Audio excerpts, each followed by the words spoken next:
Il est arrivé à la rentrée 2001. Comment il était alors? Pour 2 ans.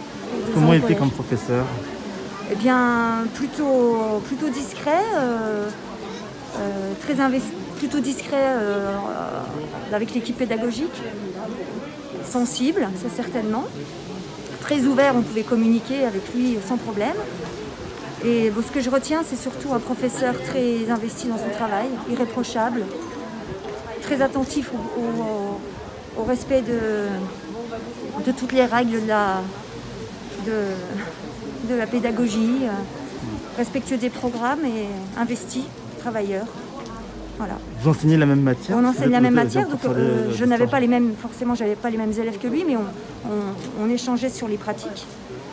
Et on n'a jamais eu de différends, on allait dans le même sens.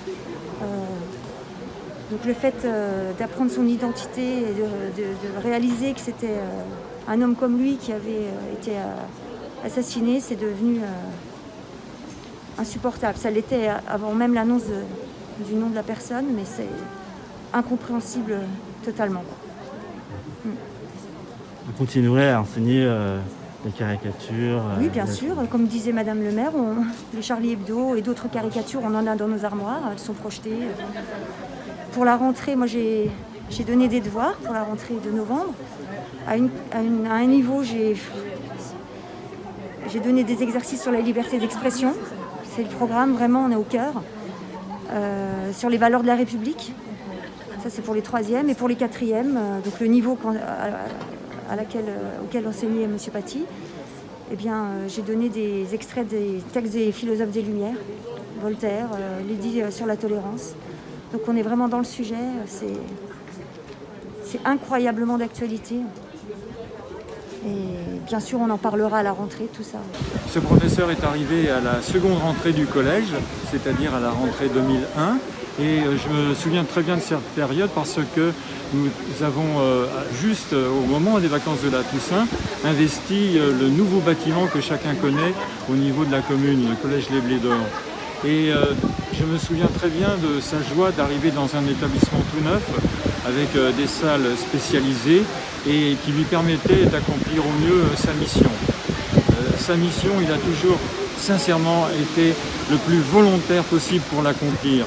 Il avait à cœur de faire passer le message aux enfants et ne craignait pas du tout de répéter ou de se mettre au niveau de ceux qui avaient le plus de mal à comprendre. Les enfants aimaient bien également rester un peu avec lui à la fin du cours et ça c'est une preuve que son affection, je dirais, et la manière dont ses paroles portaient auprès des enfants étaient absolument prouvées. Les professeurs, quels qu'ils soient, ont à cœur d'accomplir leur mission, mais lui c'était vraiment un exemple de gentillesse, d'affabilité et surtout, là encore une fois, le désir de faire passer son message. On n'oubliera pas ni sa voix, ni son sourire, ni sa manière de marcher. Là, il est encore présent dans nos cœurs, malgré les années qui passent. On ne l'oubliera jamais. Merci, M. Paty. Merci.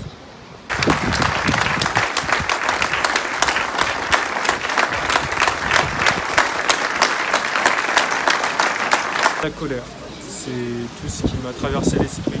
J'étais en colère. Moi qui suis lecteur régulier de Charlie Hebdo, je ne comprends pas comment on peut tuer des personnes encore pour des caricatures, pour la liberté d'expression. Et ça m'a beaucoup attristé. Ça m'a rappelé mon ancien professeur au collège aussi, qui enseigne toujours, les travaux qu'elle nous avait demandés, notamment sur la liberté de presse, la liberté d'expression. Même encore aujourd'hui, j'ai pas énormément de mots pour décrire ce qui s'est passé, à quel point ça m'a touché et à quel point ça nous touche nous tous aussi, dans notre France si unie et si républicaine. Nous sommes également très en colère, parce qu'un homme, un ancien enseignant de notre collège, Samuel Paty, a perdu la vie, assassiné, parce qu'il éveillait les consciences. Nous savons que les professeurs, nos professeurs, ont dans leurs armoires des exemples donc de caricatures à montrer à leurs élèves lorsque le programme de l'éducation nationale les amène à expliquer le sens des mots liberté d'expression. Alors, parce qu'il a bien fait son travail, comment un enseignant peut-il être décapité? Chrétiens, juifs, musulmans, nous avons tous notre place dans un pays où nous enseignons la laïcité, fondement de notre éducation républicaine. La France est une république indivisible, laïque, démocratique et sociale. Et il nous appartient à tous qu'elle le reste.